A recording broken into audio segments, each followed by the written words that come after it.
Hello বন্ধুরা, কেমন আছো সবাই? আশা করছি সবাই খুব ভালো আছো। তো চলো আজ তোমাদের সাথে শেয়ার করব যে দোসা আর সাম্বার কিভাবে বানাতে হয়। তো এখানে দেখো আমি সব উপকরণগুলো নিয়ে নিয়েছি। এখানে আমি নিয়ে নিয়েছি তেঁতুল ভেজানো জল, আর নিয়েছি টমেটো কুচি, কারি পাতা, রসুন নিয়েছি থেতো করে, আর নিয়েছি সাম্বার পাউডার। এদিকে আমি কড়াইতে গরম হতে তেল দিয়ে দিয়েছি, আর সাইডে এখানে আমি ডাল আর সব সবজিগুলো একসাথে কুকারে লবণ দিয়ে সিটি মেরে নিয়েছি। এখন তেল গরম হয়ে গেছে, এখন এখানে আমি দিয়ে দেবো সর্ষে, আর সর্ষের পরে আমি এখানে দিয়ে দিয়েছি থেতো করা রসুন। এখানে পেঁয়াজও দেওয়া যায়, বাট আমি পেঁয়াজ ছাড়াই করছি। আর এখানে এখন আমি দিয়ে দেবো টমেটো কুচি। টমেটো কুচি দেওয়ার পর এখানে আমি দিয়ে দেবো কারি পাতা।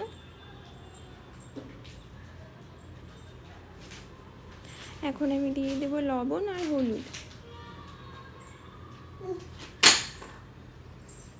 এখন মশলাটা আমি ভালো করে কষানোর জন্য একটু নাড়িয়ে ঢেকে রেখে দেবো। আর এখানে দেখো, এখানে রেডিমেড ব্যাটার পাওয়া যায়, মানে ইডলি দোসা ব্যাটার যেটা আর কি, এটা কিনতে পাওয়া যায় আমাদের এখানে। আমি কিনে নিয়ে এসেছি। এটা দিয়ে কিন্তু ইডলিও বানানো যায় প্লাস ডোসাও বানানো যায়।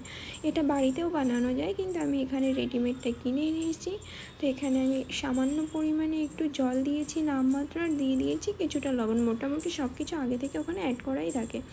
এখানে দেখো মশলাটা আমি সিম গ্যাসে কষাচ্ছি, বাট এখানে এখনও কিছুটা সময় লাগবে, এখনও পুরোপুরি কমপ্লিট হয়নি। তো এখন আমি এখানে টমেটোটা গলে গেছে, এখন আমি এখানে অ্যাড করে নিচ্ছি সাম্বার পাউডার। ওই সাম্বার পাউডারটা দিয়ে ভালো করে নাড়িয়ে এখন আমি এখানে দিয়ে দেবো তেঁতুল ভেজানো জলটা। আমার মশলাটা সব হয়ে গেছে কষানো, এখন আমি এখানে দিয়ে দেবো সেদ্ধ করে রাখা ডাল আর সবজি। এখন এখানে আমি একটু জল দিয়ে দেবো।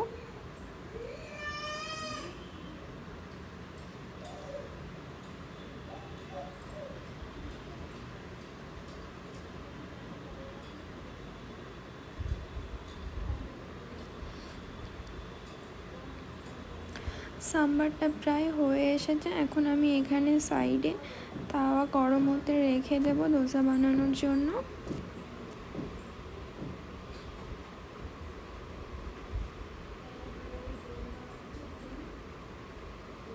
তাওয়াটা আমার গরম হয়ে গেছে, এখন আমি এখানে দোসা ব্যাটারটা দিয়ে দেবো। দোসা ব্যাটারটা দিয়ে এখন আমি হাতা দিয়ে ভালো করে এটা চারিদিকে করে দেবো।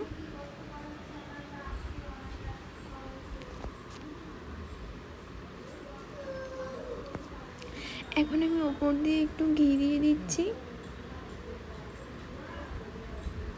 সাম্বারটা আমি নামিয়ে দিয়েছি, সাম্বারটা হয়ে গেছে, আর এদিকে ধোসাও হয়ে গেছে। আর দেখো এদিকে আমার ধোসা আর সাম্বার রেডি। টাটা সবাইকে।